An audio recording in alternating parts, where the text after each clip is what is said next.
My name is Cheryl. I'm 55 years old, and after 30 years of marriage, I discovered my husband William was having an affair with his junior partner.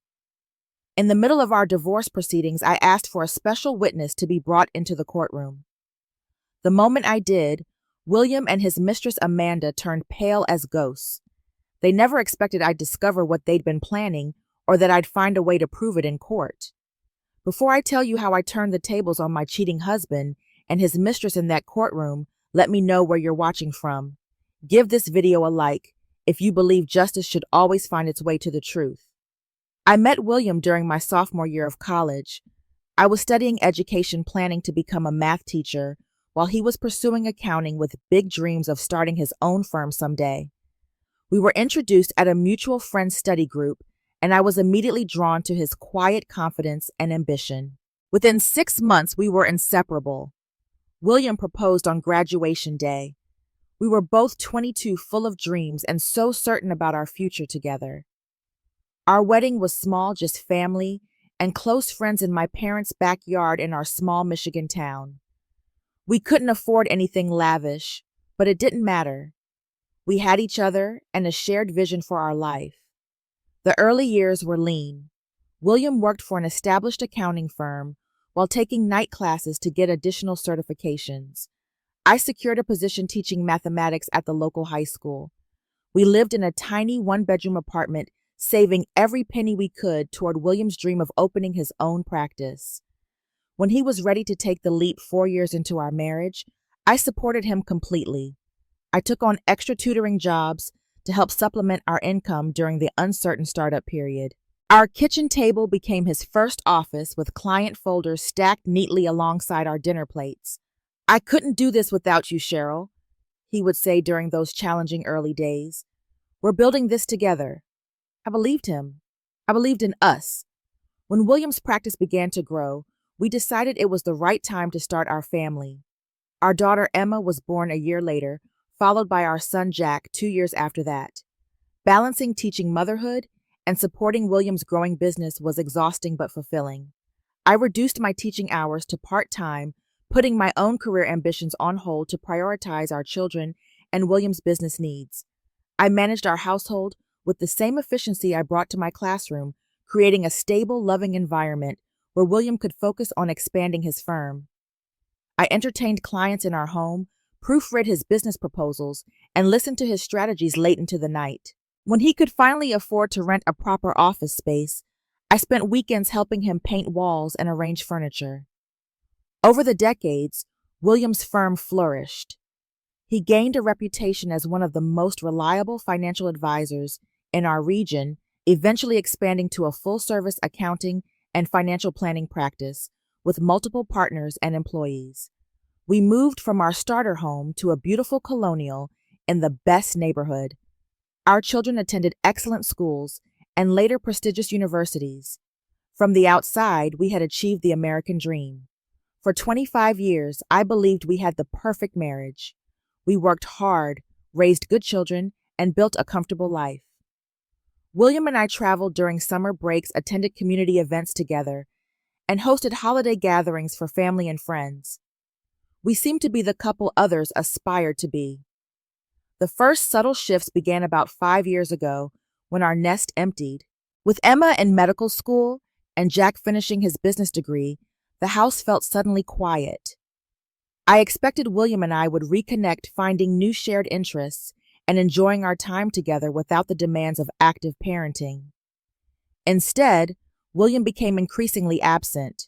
His work hours extended later and later. Weekend business emergencies became common. He started traveling more frequently, explaining that the firm was pursuing clients in neighboring states. "The practice is at a critical growth stage," he would explain when I expressed disappointment about another canceled dinner or weekend plans. "These next few years will set us up for a comfortable retirement." Again, I supported him. Again, I believed him. Then came the smaller changes that in retrospect were glaring warning signs. William joined a gym and became preoccupied with his appearance. New clothing appeared in his closet, more stylish and expensive than his usual practical choices. He began using a different cologne. His phone became a closely guarded possession, always kept face down and taken with him, even for brief trips to the kitchen or bathroom. I noticed how he grew critical of things he'd never mentioned before. My cooking, which he'd always praised, was suddenly too bland or unhealthy. The home decor he'd never cared about became outdated. Even my appearance became subject to subtle critiques about my practical hairstyle or teacher wardrobe. Still, I made excuses. He was under pressure at work. He was having a midlife reassessment. He was concerned about health as we aged. I tried addressing his criticisms, updating my wardrobe, trying new recipes, even refreshing our living room decor. Nothing satisfied him for long. For our 30th anniversary, I planned a special weekend getaway to the lake resort where we'd spent our honeymoon. William initially agreed, but canceled just days before citing an emergency client situation that required his presence. I went alone, sitting on the dock, where we'd once promised each other, forever wondering what had happened to us. The credit card statement arrived 2 weeks later, showing charges from Giovanni's, the most expensive restaurant in our town, on the very night he was supposedly working. There were also charges from the boutique hotel downtown from that same weekend. When questioned, William claimed they were business expenses for a potential client. I wanted to believe him, but doubt had firmly taken root. My best friend Nancy had been voicing concerns for months, which I dismissed. "Cheryl, I love you, but you're burying your head in the sand," she said over coffee after I shared the credit card discoveries. "These are classic signs. You need to find out what's really going on." "You think I should confront him?" I asked. Nancy shook her head. "Not yet. If he is having an affair, he'll just lie and then be more careful. You need evidence first." "I never thought I'd be the kind of woman who spies on her husband," I said, feeling sick at the prospect. "And he probably never thought he'd be the kind of man who gives you reason to," Nancy replied. That afternoon, I contacted a private investigator. Jordan Reynolds had kind eyes that seemed at odds with his profession. His office was modest, but professional, with licenses and credentials prominently displayed on the wall. He invited me to sit, offering coffee, which I declined. My hands were shaking too much to hold a cup. "Most people feel uncomfortable being here," he said, noting my nervous glances around the office. "But sometimes knowing the truth, however painful, is better than living with uncertainty." I nodded, then poured out the story of William's changed behavior, the suspicious charges, the mounting evidence that something wasn't right in my marriage. Jordan listened without judgment, taking occasional notes. "Here's how this works," he explained when I finished. "We'll conduct surveillance for 2 weeks, documenting your husband's activities when he's supposedly working late or traveling. We're thorough but discreet. No one will know we're watching." The 2-week investigation period was excruciating. I maintained normalcy at home while my insides churned with anxiety. I taught my classes, prepared meals, and engaged in small talk with the husband I suspected was betraying me. Each time William announced a late meeting or weekend work emergency, I wondered if Jordan was following him, documenting the truth I both dreaded and needed to know. Jordan called on a Tuesday afternoon as I was grading papers in my classroom after school. "I have conclusive findings to discuss. Can you come to my office tomorrow at 4? I arrived 10 minutes early, having told William I had a faculty meeting. Jordan welcomed me with that same compassionate expression, which immediately confirmed my fears. "No one looks at you that way when they have good news. I'll be direct, Mrs. Lawrence," he said after we were seated. "Your husband is involved in a relationship with another woman." Though I had suspected it, hearing the confirmation felt like being plunged into ice water. Jordan gave me a moment to compose myself before continuing. "Her name is Amanda Parker. She's 39, unmarried, and was hired as a junior partner at your husband's firm approximately 2 years ago." He slid several photographs across the desk. William and a striking blonde woman entering and exiting restaurants, walking closely together in a park, and most damning, kissing in the parking garage beneath his office building.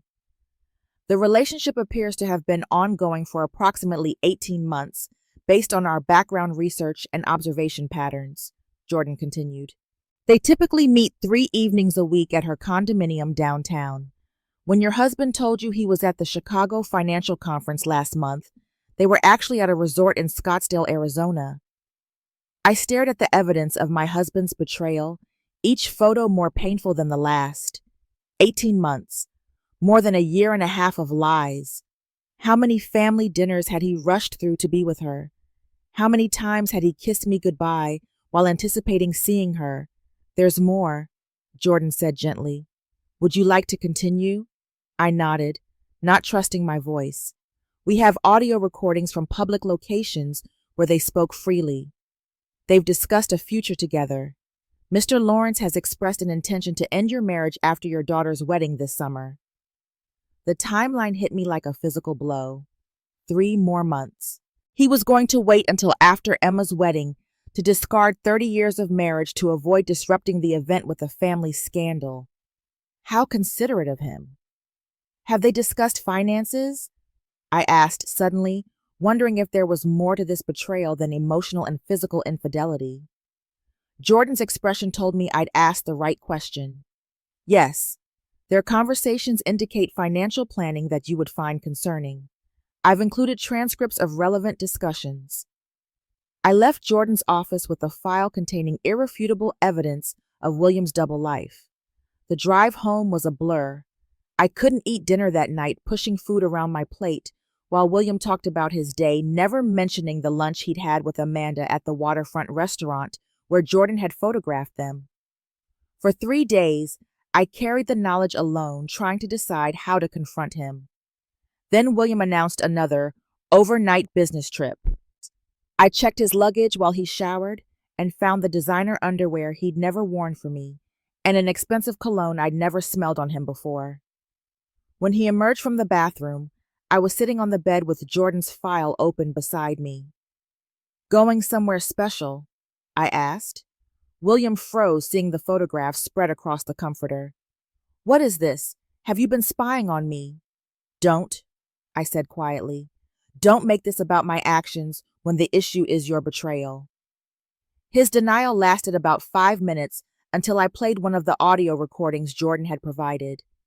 William and Amanda walking through a public park, discussing weekend plans, and how stuffy I was, how I wouldn't understand his need for excitement. William's face hardened as the recording played. When it ended, he switched tactics. Fine. It's just physical Cheryl. Amanda understands the pressures I'm under. She makes me feel appreciated, desired. When was the last time you showed any passion? When was the last time you came home early enough for me to show it? I countered. When was the last time you weren't criticizing everything about me? The argument escalated, with William eventually admitting he'd been planning to ask for a divorce after Emma's wedding. I was trying to be considerate, he insisted, as if that somehow mitigated his deception. How long? I asked. What? How long have you been sleeping with her? William looked away. About a year and a half. 18 months, just as Jordan had determined. While I was planning our 30th anniversary celebration, William was already deeply involved with Amanda. I'll be staying at a hotel tonight, he announced, grabbing his prepared suitcase. I need time to think about how to proceed. You mean you need to warn Amanda that I know? I said flatly. He didn't deny. It simply walked out, leaving me alone in the house we'd shared for 22 years. I collapsed onto our bed, the bed where we'd conceived our children, where we'd held each other through illness and loss, where I believed we were building a lifetime together. I cried until there were no tears left, then lay awake until dawn, my mind cycling through 3 decades of memories, wondering how many were genuine and how many were just performances on William's part. The week after William moved out was the darkest of my life. I moved through my days like a ghost, teaching my classes on autopilot, returning home to an empty house that no longer felt like mine. I lost 7 pounds in 10 days, unable to stomach more than a few bites at each meal. Sleep came in brief, restless intervals, punctuated by nightmares and tearful awakenings. Nancy came to stay with me, sleeping in our guest room and making sure I ate something each day. She answered calls from concerned friends, fielded questions from our children about why Dad wasn't returning their calls, and sat with me through the evenings of grief that felt endless. "You need to get a lawyer, Cheryl," she urged. "William won't play fair in this divorce. Men like him never do." But I couldn't muster the energy to think about legal proceedings. The betrayal felt too raw, too all-consuming to address practically. Then something happened that snapped me out of my emotional paralysis. I was searching for our previous year's tax returns in William's home office when I discovered a folder hidden behind the reference books on his shelf. Inside were financial documents I'd never seen before, spreadsheets and account statements for entities with the names I didn't recognize. I called our family financial advisor, who seemed uncomfortable when I asked about these accounts. "I'm sorry, Mrs. Lawrence, but I can only discuss those with William. They're related to his business holdings." That night I searched online for hiding assets before divorce and found myself in a world of financial deception I'd never imagined. The next morning I contacted Patricia Lambert, a forensic financial specialist recommended by a colleague whose sister had gone through a similar situation. Patricia reviewed the documents I'd found and quickly identified red flags. "These offshore corporations were established 18 months ago," she pointed out. "The timing aligns with the beginning of your husband's affair. And look here, the business valuation he's been using for tax purposes is significantly lower than what these internal documents suggest." "What does that mean?" I asked. "It means he's been preparing for divorce by systematically hiding assets and undervaluing his business. It's unfortunately common, especially with financial professionals who know how to manipulate the system." The realization that William's betrayal extended beyond the emotional and physical into calculated financial deception was the catalyst I needed. This wasn't just about his affair with Amanda. They had been systematically planning my financial devastation while pretending everything was normal. I hired Michael Donovan, a divorce attorney known for handling high-asset cases involving financial deception. His office was understated but elegant, and his reputation formidable. "Based on what you've shown me, your husband has been methodically preparing to leave you with as little as possible," Michael said after reviewing my documentation. "The good news is he's been sloppy in some areas, likely believing you wouldn't find these documents or understand their significance if you did." Michael advised me to gather evidence methodically while appearing to be struggling with the separation.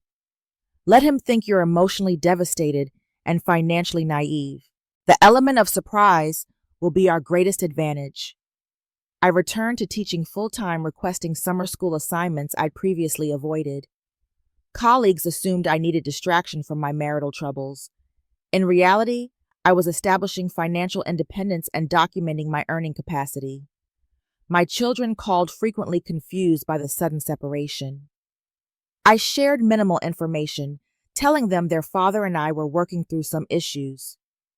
I refused to turn them against William, despite his betrayal, a restraint that cost me dearly in moments of anger and hurt. William attempted to control the narrative, telling friends and family I had become emotionally unstable and impossible to live with. I let the rumors flow, focusing instead on working with Patricia and Michael to document 30 years of contributions to William's success. I created timelines showing how I'd reduced my career to support his ambitions, calculated the value of the domestic and social support I'd provided, and gathered evidence of my direct contributions to his firm in the early years. Michael helped me understand my legal rights to the business I'd helped build, even without my name on the incorporation documents. A turning point came when Darlene Williams' secretary of 15 years contacted me.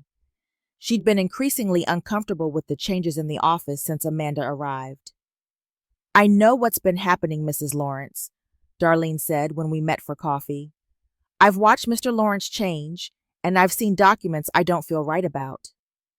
Darlene explained that William and Amanda had been transferring certain clients to a new business structure, effectively moving assets out of the original firm that would be subject to division in our divorce. "They're planning to relaunch under a different name after your divorce is finalized," she revealed. "Amanda has already designed the new logo and letterhead." Darlene provided copies of key documents, risking her job because, as she put it, some things matter more than a paycheck. I've known you both for 15 years. This isn't right. With this new information, Michael and Patricia refined our strategy. Instead of focusing solely on the emotional betrayal, we would expose the systematic financial deception.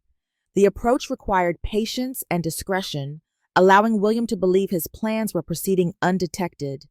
The courtroom is where we'll spring the trap, Michael explained, but every piece must be in place first. For 3 months, I lived a double life of my own, appearing wounded but cooperative in any interactions with William, while methodically building a case with my legal team. The work became my anchor, giving purpose to days that might otherwise have been consumed by grief and anger. When William's initial divorce filing arrived, claiming the business had been vastly overvalued and requesting a modest settlement that would have left me struggling financially after 30 years of marriage, I was ready. The game had begun in earnest.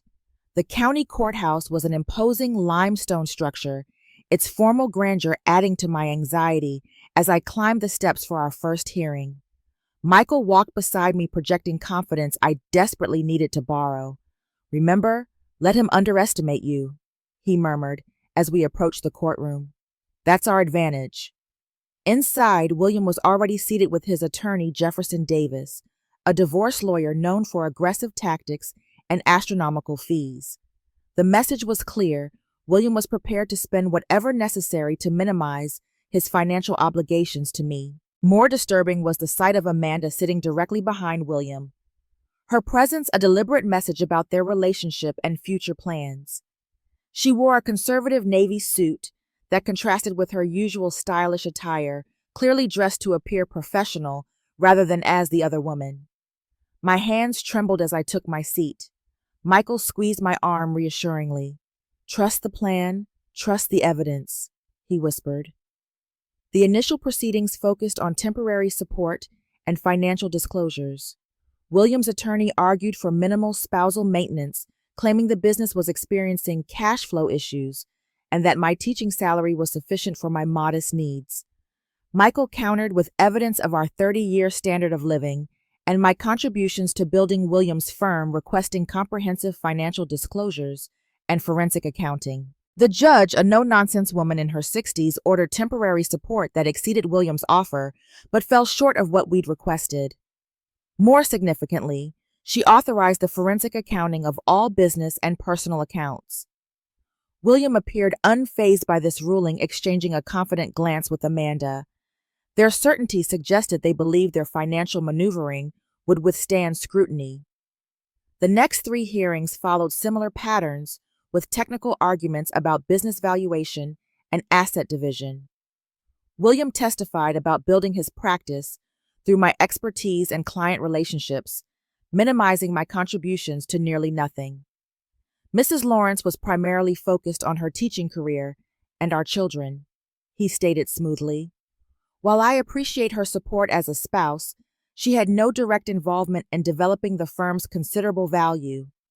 Amanda testified as the firm's financial expert, presenting documentation showing the company was worth substantially less than my team claimed, citing market conditions and contingent liabilities. "Based on my professional assessment," she said with practiced authority, "the valuation presented by Mrs. Lawrence's team is approximately 3 times the actual market value of the firm." Throughout these proceedings, William and Amanda maintained a carefully professional demeanor, never betraying their personal relationship. Their choreographed performance might have been convincing to someone who hadn't seen Jordan's photographs of them embracing in the parking garage or heard their intimate conversations in Jordan's recordings. William's attorney repeatedly objected to any mention of the affair, arguing it was irrelevant to financial matters and designed only to embarrass and harass his client. The judge allowed limited testimony about the relationship as it potentially related to financial planning, but restricted broader discussion of the infidelity. By our 4th court appearance, William seemed increasingly confident. His attorney had successfully excluded some evidence, and the financial narrative they'd constructed appeared persuasive to an outside observer. I maintained my composure, though, each day in court, watching William and Amanda exchange knowing glances tested my resolve. Then came the pivotal hearing, the one we'd been strategically building toward. Michael had carefully timed the revelation of our key evidence, waiting until William and Amanda had fully committed to their version of events under oath. As the session neared its conclusion, Michael stood. "Your Honor, at this time we'd like to call an unannounced witness." William's attorney immediately objected. "This violates disclosure requirements. We've had no notice of additional witnesses." "Your Honor," Michael responded calmly, "this witness only became available to us last evening. Given the time-sensitive nature of these proceedings, we're requesting the court's indulgence." The judge considered briefly. "I'll allow it, Counselor, but this testimony better be directly relevant to the financial matters before this court." Michael nodded, then delivered the request we'd carefully planned. "Your Honor, we'd like to call Mr. Jordan Reynolds to the stand." The effect was immediate and dramatic. William's head snapped toward me, his expression shifting from confusion to shock as recognition dawned. Amanda's perfectly maintained composure cracked her face, paling visibly. They exchanged a panicked glance that communicated volumes about their shared fear. Neither had known about the private investigator. Neither had realized the extent of what we'd discovered. And now, in open court, they were about to find out. Jordan Reynolds entered the courtroom with the measured confidence of someone accustomed to legal proceedings. He carried a laptop and slim file folder, his professional appearance a stark contrast to the tension that had suddenly engulfed the room. William was whispering frantically to his attorney, who looked increasingly concerned as Jordan approached the witness stand. Amanda sat rigidly in her chair, her earlier poise replaced by barely concealed anxiety. After being sworn in, Jordan introduced himself as a licensed private investigator with 15 years of experience specializing in financial and personal investigations. Michael established his credentials methodically before addressing the purpose of his testimony.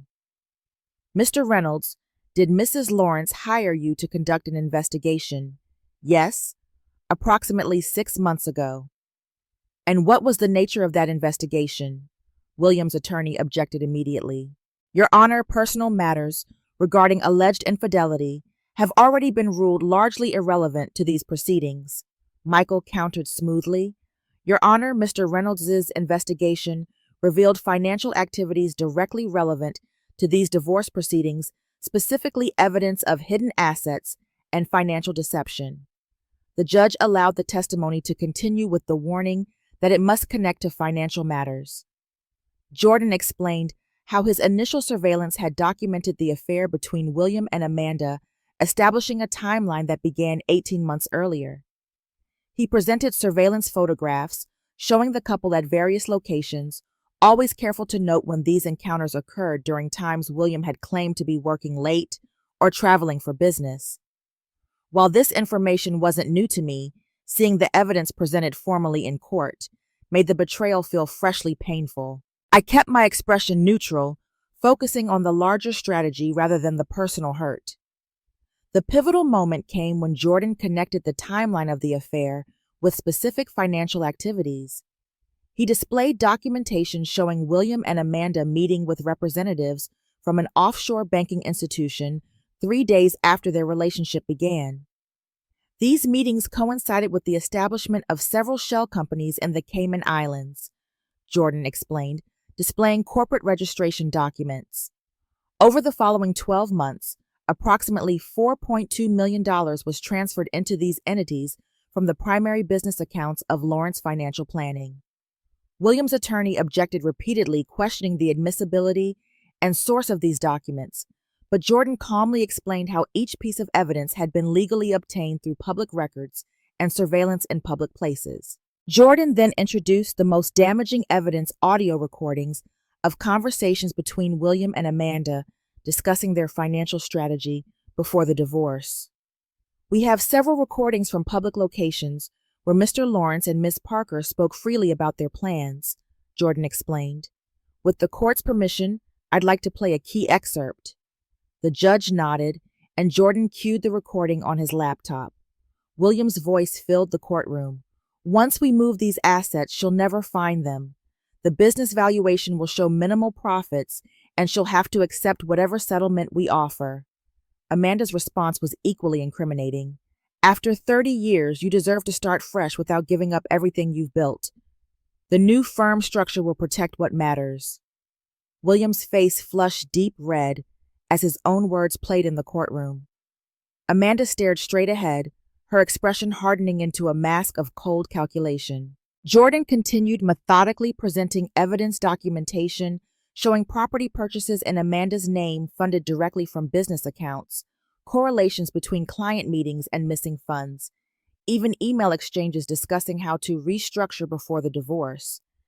Based on my investigation and financial analysis, Jordan concluded, approximately 60% of the business assets have been systematically transferred hidden or undervalued over the past 18 months, coinciding precisely with the beginning of the relationship between Mr. Lawrence and Miss Parker. William suddenly stood, his composure finally shattering. This is fabricated evidence. He's manipulated recordings and created false documents. This entire investigation is a vindictive attack. Mr. Lawrence, control yourself, the judge warned sharply. Another outburst like that, and I'll hold you in contempt. William's attorney placed a restraining hand on his arm, whispering urgently. William sank back into his seat, his face a mixture of rage and panic. The judge called a 15-minute recess during which William and his attorney engaged in intense discussion in a corner of the courtroom. Amanda had physically distanced herself, moving to sit alone several rows back, her expression calculating rather than distressed. I remained at our table with Michael feeling oddly calm in the aftermath of the revelations. The evidence had been presented exactly as planned, the trap sprung precisely when William and Amanda were most vulnerable. They're discussing settlement options, Michael murmured, observing the frantic conference between William and his attorney. They know they're cornered. When proceedings resumed, the shift in the courtroom's atmosphere was palpable. William's attorney requested time to review the new evidence and consult with our client regarding potential resolution options. The judge agreed, but not before delivering a stern warning. I should remind all parties that deliberately hiding assets in divorce proceedings constitutes fraud upon the court and can result in severe financial penalties and potential criminal charges. I expect full and honest financial disclosures when we reconvene. William avoided my gaze as the judge concluded the day's proceedings. As we gathered our materials to leave, I overheard Amanda hiss at William in the corridor, "This isn't what I signed up for." The statement held painful irony. What had she signed up for? Exactly. A relationship built on deceit? A financial partnership founded on fraud? Whatever romantic narrative they'd constructed about their affair had crumbled under the weight of potential legal consequences. As Michael and I walked down the courthouse steps, I felt something unexpected, not vindication or triumph, but a profound sadness for the death of the marriage I had believed in for 3 decades. "Are you all right?" Michael asked, noting my expression. "I will be," I answered, realizing for the first time that it might actually be true. The fallout from Jordan's testimony was swift and far-reaching. Within 48 hours, William's attorney contacted Michael to initiate settlement discussions, a clear indication that they recognized the vulnerability of their position. "They're scrambling, see," Michael told me during our strategy meeting. "The forensic accountant the court appointed has already identified several irregularities in the offshore accounts. William is facing not just an unfavorable divorce settlement, but potential professional ethics violations and possible criminal charges for financial fraud." The initial settlement offer was still inadequate, but significantly improved from William's original position. Michael countered with terms that reflected the true value of the business and my contributions over 30 years. As negotiations progressed, the larger consequences of William and Amanda's deception began unfolding. The senior partners at the firm, alarmed by the evidence presented in court, placed both William and Amanda on administrative leave pending an internal investigation. "The firm is distancing itself from their actions," Michael explained after speaking with the partnership's attorney. They're concerned about liability and reputational damage. This professional isolation appeared to strain William and Amanda's relationship. I learned through mutual connections that they had stopped appearing together socially. The united front they had presented in court was disintegrating under pressure. During a courthouse encounter before a settlement conference, I unexpectedly found myself alone with William in a hallway. He looked diminished somehow, the confident swagger replaced by evident stress. "Why did you have to take it this far?" he asked bitterly. "You could have accepted a reasonable settlement without all this public humiliation." The question so perfectly encapsulated his distorted perspective that I almost laughed. "A reasonable settlement. You were planning to leave me financially devastated after 30 years of marriage," I replied. "And you're concerned about public humiliation after conducting an affair with your junior partner for 18 months. The humiliation was your choice, William, not mine." "I convinced myself you were the obstacle to my happiness," he admitted, looking away. "That I deserve something different after all these years." "I was never your obstacle," I said quietly.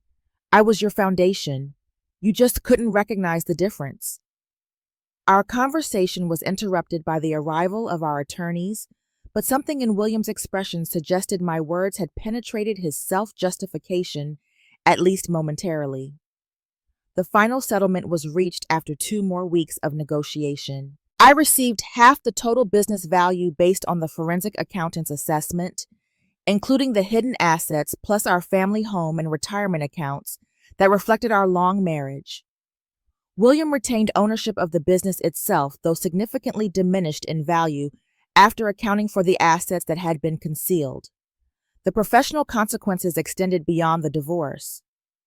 The state accounting board opened an ethics investigation into both William and Amanda based on evidence of financial impropriety presented during our proceedings. William's former partners, concerned about professional liability, chose to distance themselves from his actions rather than defend him. The most painful process was sharing the full truth with our adult children. Emma and Jack had known about the separation, but not the details of their father's betrayal or financial deception. I had protected them from the ugliest aspects, even when doing so meant they sometimes questioned my role in the marriage's breakdown. "Dad said you became cold and distant," Emma had told me during one difficult conversation, "that you were too focused on your teaching career to support his business needs." The narrative William had crafted for our children reflected his distorted justifications. After the settlement was finalized, I arranged for them to visit, sitting them down in our family home to share the complete documented truth. Jack's reaction was quiet disappointment. "I looked up to him my whole life," he said, his voice hollow. "Built my own career in finance because of him." Emma's response was anger. "How could he do this to you, to all of us, and with someone from his firm? It's so cliché, it's almost pathetic." Despite everything, I cautioned them against complete estrangement from their father. "William made terrible choices that hurt me deeply," I told them. "But he's still your father. Whatever relationship you choose to have with him should be your decision, not an extension of my hurt." This wasn't easy to say or to mean, but I recognized that turning our children against their father would only create more pain in an already painful situation. Through mutual friends, I learned that William and Amanda's relationship had deteriorated under the pressure of financial and professional consequences. They had separated, with Amanda taking a position with a corporation in another city. The future they had planned together built on the ruins of my marriage, and financial security had collapsed under scrutiny. As summer turned to fall, I threw myself into teaching, finding renewed passion for my profession, now that I wasn't balancing it against William's needs and expectations. Friends who had witnessed William's transformation over recent years offered unexpected support, many admitting they had seen warning signs I had missed in my trust and commitment to our marriage. The first holiday season after the divorce brought awkward new family dynamics. William attended Christmas dinner at Emma's apartment, arriving after I had left our carefully coordinated schedules designed to avoid direct contact. Jack arranged separate celebrations, with each of us navigating his relationships with both parents, with maturity that made me proud despite the circumstances. Throughout this difficult period, I focused on rebuilding my relationship with my children rather than dwelling on the failed marriage. The acute pain gradually eased into a more manageable sadness, one that allowed space for new experiences and possibilities. As one particularly difficult day was ending, Nancy reminded me of something important. The betrayal revealed a strength you never knew you possessed, Cheryl. Don't lose sight of that gift amid the pain. She was right. Through the darkest experience of my life, I had discovered resilience and capabilities I might never have recognized otherwise. 2 years have passed since that dramatic day in court when Jordan Reynolds' testimony exposed William's betrayal. The pain has faded from sharp agony to occasional melancholy, and my life has taken shape in ways I never anticipated. I renovated our family home, transforming spaces that had been designed around William's preferences into rooms that reflect my own tastes and interests. The formal dining room, where we'd hosted his business associates, became a reading nook filled with the books I'd always wanted time to enjoy. The basement office, where he'd worked late into evenings, was converted into a bright art studio where I explore painting, a hobby I'd abandoned in our early married years. My teaching career flourished as I invested more fully in my profession. I developed an advanced mathematics curriculum that was adopted by several schools in our district and began mentoring younger teachers. The work brings a satisfaction I had forgotten was possible during years of making my career secondary to William's. The financial security that came from fighting for a fair settlement allowed me choices I might otherwise not have had. I established college funds for my nieces and nephews, donated to educational charities, and created an emergency fund for teachers facing unexpected hardships, understanding how quickly life can change course. My relationship with Emma and Jack emerged stronger from the crisis. After their initial shock and anger, they developed more mature perspectives on their father's choices. They maintained relationships with William, though, with clearer boundaries and expectations than before.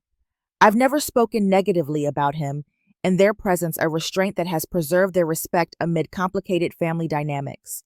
William relocated to Colorado after the accounting board concluded its investigation, requiring him to pay substantial penalties and undergo ethics training to maintain his license. He started a smaller practice, rebuilding his professional life with apparently greater humility.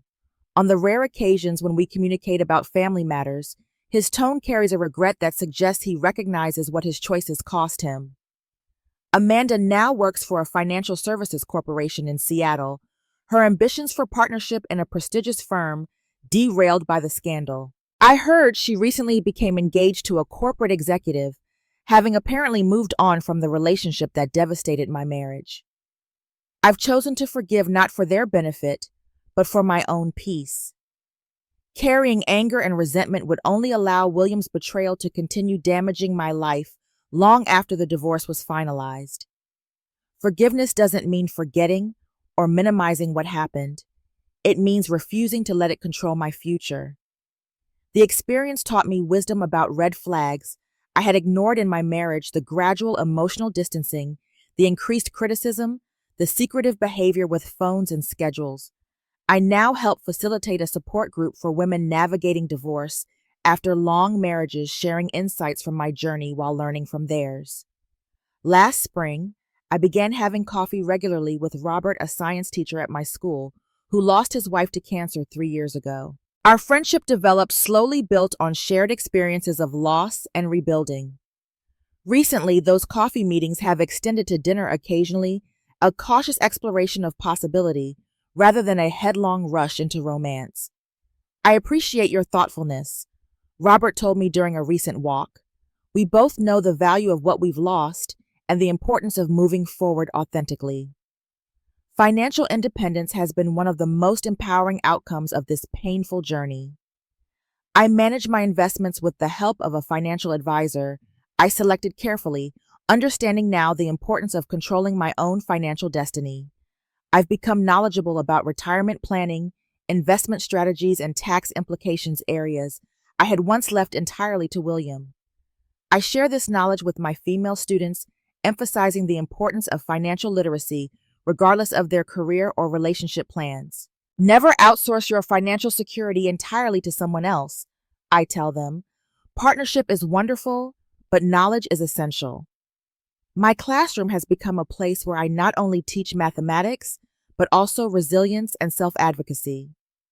When students face challenges that seem overwhelming, I share appropriate versions of my experience, showing them that difficulties can become sources of strength rather than defeat. Last month, I unexpectedly encountered William at Emma's graduate school celebration. We exchanged brief pleasantries, maintaining the civil relationship we've established for our children's benefit. What struck me most was how ordinary he seemed, no longer the central figure in my universe, but just a man who had made poor choices and was living with their consequences. The realization was liberating. The power he had once held over my happiness and self-perception had dissolved, replaced by a clear understanding of my own worth, independent of his validation or criticism. If there's wisdom I've gained from this journey, it's that loss often contains unexpected gifts. Losing my marriage was devastating, but it opened the door to discovering strengths and capabilities I might never have recognized otherwise. The betrayal that seemed like an ending became in many ways a beginning. For anyone facing similar betrayal, I offer this hard-earned advice. Document everything, know your worth, and find experts who can help you navigate both the emotional and practical aspects of your situation. Trust your instincts when something feels wrong, and remember that seeking truth is not the same as being untrusting. Most importantly, understand that rebuilding after betrayal isn't about erasing the past, but about creating a future that honors your experiences while not being defined by them. There is happiness on the other side of devastation, though it may look different than what you originally envisioned. Sometimes losing what you thought you wanted opens the door to finding what you truly need: authenticity, self-respect, and the courage to begin again on your own terms. Have you ever had to face betrayal and found unexpected strength in the process? I'd love to hear your story in the comments. If this account of my journey has resonated with you, please like this video and subscribe to hear more stories of overcoming life's challenges. Share this with someone who might need to be reminded of their own strength during difficult times. Thank you for listening to my story, and remember that your worth is never determined by someone else's ability to recognize it.